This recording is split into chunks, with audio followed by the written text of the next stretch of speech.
Goldsworthy art making activity. Background to the lesson. In previous lessons, students will have been introduced to Andy Goldsworthy and will have knowledge about the materials he uses and the way he creates his artworks. For example, no binding of materials and no ripping leaves of trees or harming nature in any way. The visual arts content of this lesson. The purpose of this activity is to create an artwork inspired by Andy Goldsworthy's practice. This will include focusing on shadows and use of leaves. This activity is aimed for the upper primary school levels, and it is assumed the school will have all the necessary materials such as leaves and the weather will be permitting. This is just one idea of what you could do with your class.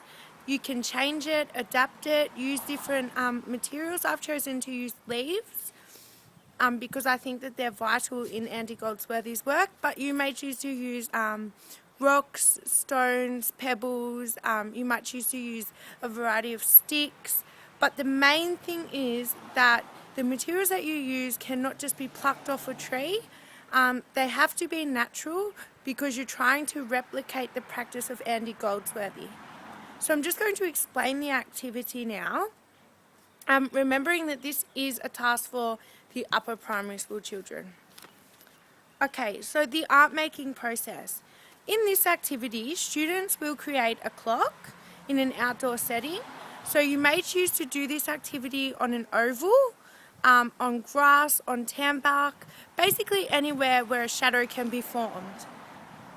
So expectations of behaviour are stated before students go outside because this is vital. You don't want people running around and, being naughty while you're trying to do the activity. So, to start this activity, the teacher assigns every student in the class a number from 1 to 12. Now, if you have more than 12 people in your class, obviously you would just make 2 clocks and just assign a person a number from 1 to 12. Okay, so if there are 24 children in your class, 2 clocks will be made. After each student has a number, so for example, I may be number 1, the person will stand in the position of the 1 on a clock, and as their shadow is cast, the rest of the students will gather leaves and you can also use the leaves that were collected in the art appreciation activity. This is why this is a really good follow-up lesson. And what will happen is the student's shadow will be cast, which I'll show you an example of, and then the rest of the class will actually get the leaves and make the shadow of the person into a hand on the clock. So it's really great because it gives each child a unique place and it makes them feel like they're really part of this activity. So now, the leaves should be of a variety of colour because you don't want the artwork to be boring. So try and get as many unique leaves as possible. So the process is repeated until there are 12 hands on the clock representing each student. And students are encouraged to really be active participants in this activity.